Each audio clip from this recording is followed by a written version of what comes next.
Good, Benny. That's Happy good. Saturday. Saturday, mate. What a day to be spending, mate. Yes. For all those watching on, this is what look, I'm not great at naming things. I've got a bad track record, but naming this Corey's calculator for now. Probably going to have a different name in the future that's slightly nicer. But I know what we could do. But great advice for your home loan. I don't know. But look, the reality is so many people we talk to, when they first talk to us, are going, I just want to know what I can and can't do.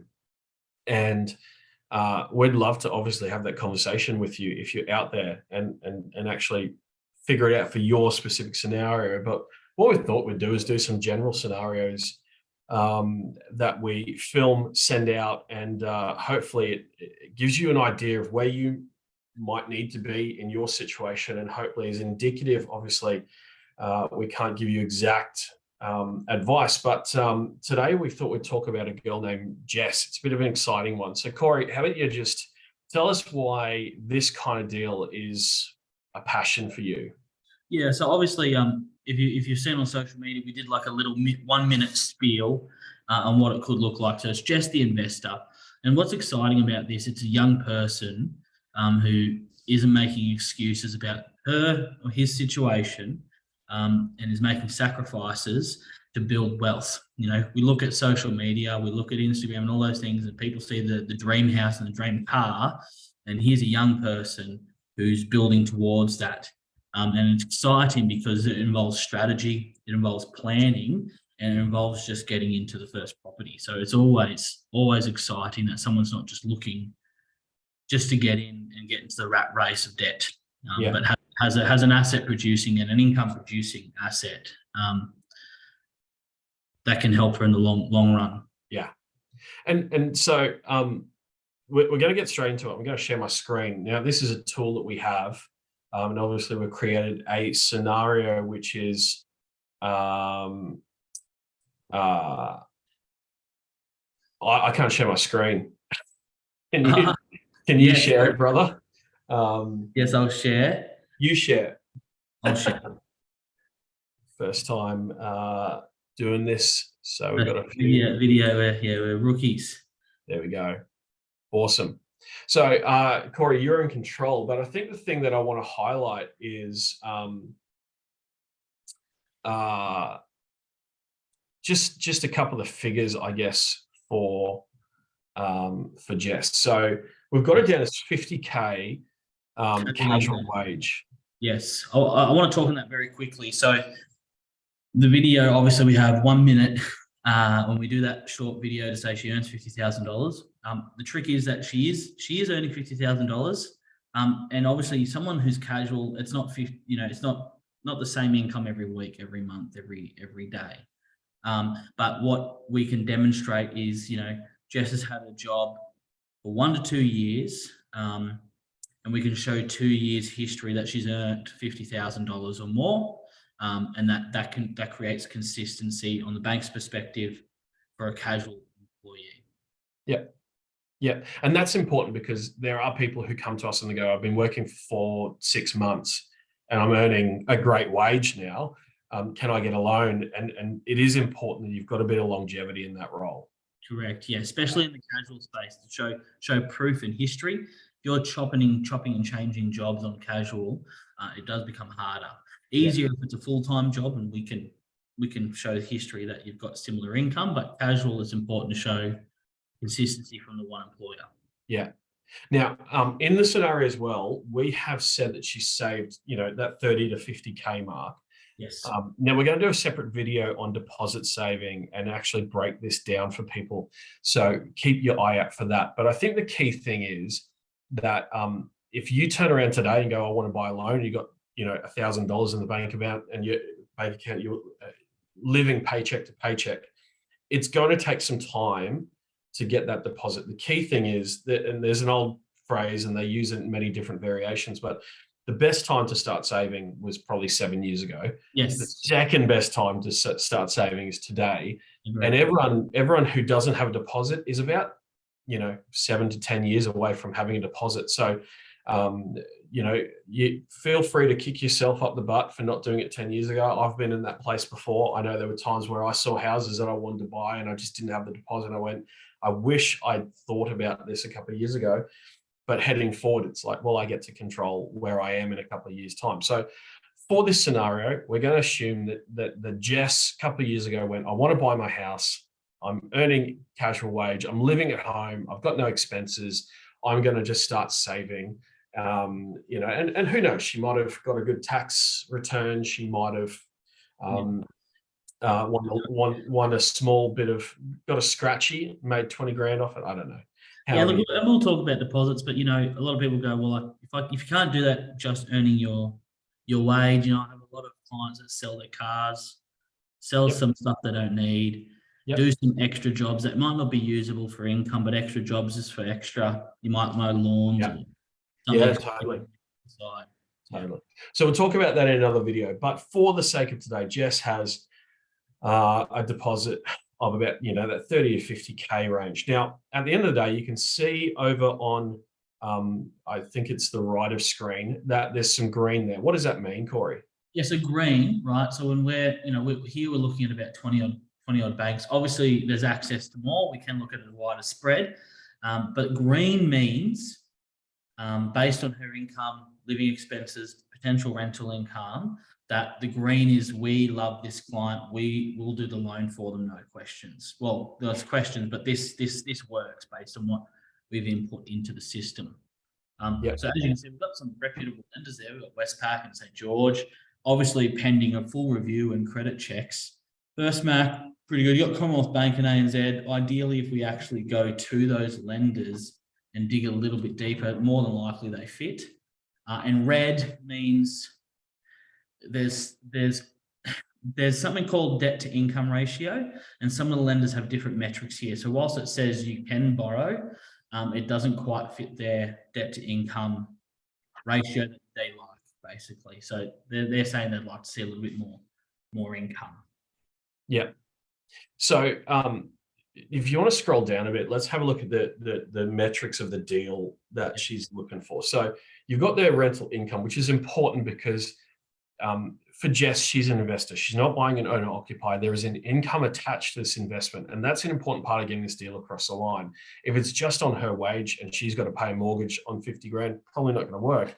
But because she's buying investment, and this is the reality of investing, is that you've got that extra income. Now, it might not all be going into your pocket, but it is paying down the loan, and it's starting to actually work for you. So we're looking at a loan of $297,000 and a house value of $330,000. So it's a 10% deposit.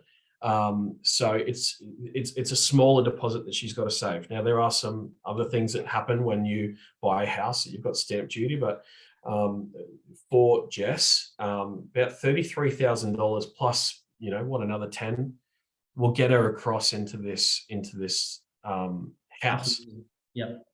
So talk us through the benefits of even a not pretty deal, just getting in the market like Jess is trying to do here. Look, obviously, if you're living in Sydney, Melbourne, Queensland, and the metro areas, if you're looking to buy a property to live in, the reality is you're going to need somewhere around $1 million, right? Even in some of these regional areas of New South Wales and Melbourne. And the reality is to save a deposit for that is incredibly difficult, right? Unless you have a high income. And not only that, you're paying down a debt that's probably going to pigeonhole you, especially with these rate rises, right? Some people have gone from 2% now to paying 6%. It's going to really pigeonhole you. So the reason why it's important to look at maybe potentially investment first is, look, people are going to say, I'm going to lose out on my first home buyer's benefit. I'm going to lose out on my stamp duty benefit. The reality is we're talking about max $20,000, right? Now, if you're buying in a high growth area, you're going to potentially make that in equity in the 2 years. In the 2 years that you would have potentially benefited from this, you're going to gain more equity, which means if you sell, you're actually going to end up with more cash in your pocket. Yeah. Now, this rental income we've used, likely on the lower scale, if you're buying a high income, high yield area, The income is likely more like a 7% yield, which is more likely 500. But we've gone very conservative. But you can see here, if all of a sudden we have no income, very quickly we can't do much. See here, everything's red. Everything's red. And so whilst you're not buying the dream house, you're living at home a little bit longer. I think most parents would be very happy to see that their daughter, their son, their child has bought a property and is in the market. You can leverage equity and continue to buy more property, or sell, buy another one, sell, buy another one, and eventually be in a position when you're a little bit older. By then, you're probably renting where you want to live, and you could be in a position when you have a family to potentially look at that dream home. However, that doesn't mean you're necessarily right. So obviously adding in the income and obviously taking out the expense, you're able to get into that first property. Yeah. And for people going, maybe new to this game, there's a couple of terms that are really important. But at the end of the day, capital growth is the price of the house goes up since you've owned it. And when you buy a house, you get the capital growth. Like it's essentially yours, and you can do, if you want to continue to investing. And so heading forward, we're actually going to look at Jess buying 2-3 properties and talk through the mechanics and logistics of it. But you can actually leverage these homes heading forward. And really 330, it's not going to be an amazing house. And I've actually, just so people go, well, those houses don't exist, I've actually gone and found some. I just sent you one, Corey, for you to have. Brunswick, WA. So WA's got a lot of stuff happening, a lot of high growth. It's likely if you're going through a buyer's agent, they're probably going to buy this, $10,000 or $15,000 cheaper. So you're probably going to get, up to $50,000 in equity within 12 months, which outpays that $20,000 for first home buyers in New South Wales. You've got here another property in Armidale. Armidale's gone ballistic. Again, you probably got a buyer's agent that will negotiate $10,000 to $15,000 lower. So you're going to have equity pretty quickly within 12 months. Again, you're going to out earn that. Maryboro's having a lot of stuff happening. That's a 4-bedroom, 2-bathroom, 911 square for $329. Yeah, and look, again, probably overpriced. You guys might be thinking these are terrible houses. Well, let me tell you, the rental market's pretty in need of properties like this. I mean, if you were to put a lick of paint and some new flooring, what's wrong with that paint?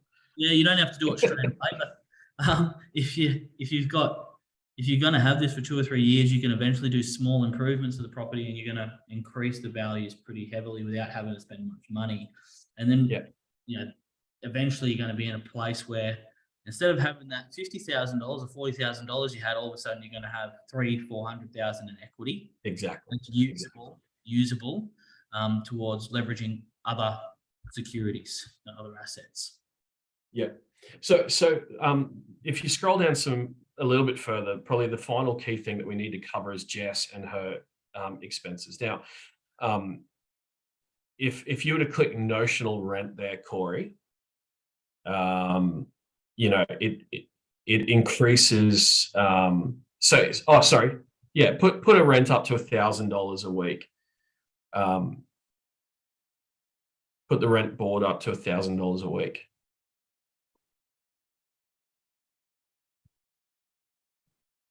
That's $250 a month. $1,000. $1,000 a month. How good's that? You'll see it just automatically kills a deal. Yeah. I remember being a young guy, and the amount of fellas I hung out with, and they want to rent sick houses with their mates, and they weren't thinking ahead, and they basically paid deposits for homes in about 2 or 3 years to a landlord somewhere. Yeah. Live in, Bondi and all these amazing places. And look, if that's a decision you want to make, go for it. But you are laying on the chopping block the potential to get a home loan. And so this is the value of moving home with your parents. If you can, not everyone can, not everyone has a relationship, but what are some other things you can do to really make sure you are in the position that your finances make you look good for a bank, Corey? Yeah, great question. I mean, I do believe in renting great properties, especially when you're in a position once you're in the property market and you get to a position where your income's grown with you and the assets have grown. I'm all for renting the property you want to live in once you get out of this position. But the reality is, if we go to a bank, the bank's going to say, yeah, you're living at home and you might not be paying a cent, but the bank's going to assume $650 per month. Okay, so obviously it would be amazing if we did zero, right? Increases the borrowing capacity significantly. Yeah, However, wow. it's just not a reality right now. So there's two things you can do: raise your income, increase your income, get a second job, or increase your role to full time. That's one thing. But in this instance, it's not the case. You can see here previously, Jess actually had a car loan, right? Nearly kills it. We've got a couple of borderline banks there, but the majority of them aren't overly keen, right? So car loan and credit cards kill deals very kill it, quickly. right? So I've come across clients before. Let's kill this one and let's add another one. I've got some young people that have credit cards and they say, oh yeah, my limit's 50,000, but I only spend 2,000 a month and I pay it off every month. I'm doing it for the points. Yeah, I do it to get points. Fantastic. All good. Let's put in 2,000 that you would spend. Doesn't really have a massive material effect. The bank every bank has to assume that you are drawing $50,000 a month and you can't pay it back. You're paying the monthly repayments, right? So on average, the bank is assuming on a $50,000 limit that your repayments are $1,750 per month. And as you can see here, it kills it. Yeah. So on average, every $10,000 in credit card limits kills $80,000 to $100,000 in borrowing capacity for a home. Yeah, wow. That's the reality. Even just chuck that credit card to 10 grand, because that's the most common amount, 5 to 10 grand. Yeah. Yeah, so that's killed your deal. Yeah, it's killed you. You were sitting in the threes beforehand on First Mac. Yeah. It's knocked $40,000 off what you can borrow. So if you're in a position like Jess, let's recap. You're out there, you're earning 50K a year. Can you get into an investment property? The answer is yes. Absolutely. Yep. What are the key things you need to be thinking if you're in that position? If you're in this position, you've been saving, you're probably a young person, so you are spending. I would say 3 to 6 months before you're actually ready to press the green button is one, keep an eye on your expenses.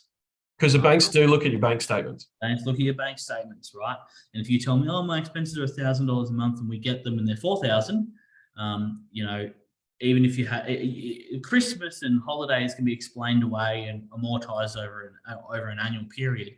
But if they're seeing pub, gelato, Macca's, all these things over and over again, we're going to have to consider those as behaviors, right? That's one thing. The second thing, if your savings is a gift from family, that's fine. We're just going to have to get a stat deck to say that it is a gift and it's not to be repaid.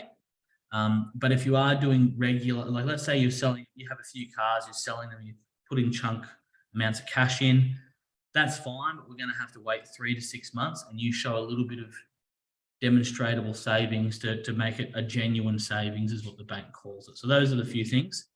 The other thing is look at your last 2 years of group certificates, income statements on MyGov, and just see the consistencies of your income. If you're sitting around the same level, then you fit into this piece.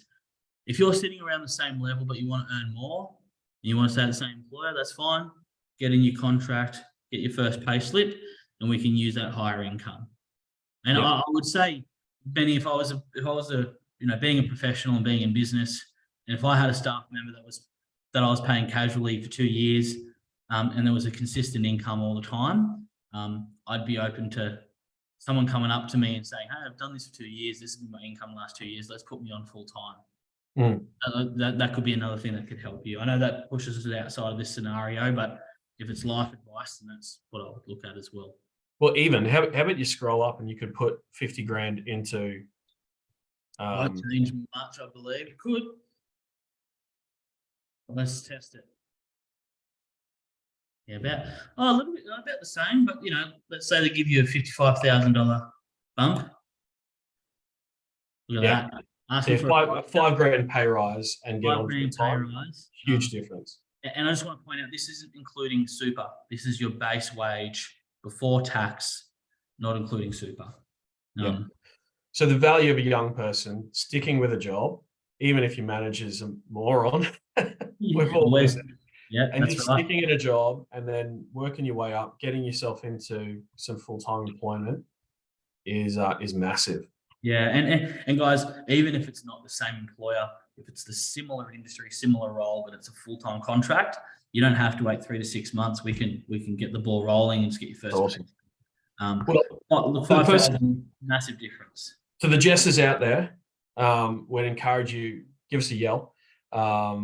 There's in terms of finding those properties, even give us a yell, because we've got some great buyers agents who we work with, and we would be able to easily link you with those, and it would be our privilege to help you take steps on your investing journey. Absolutely. Looking forward to it.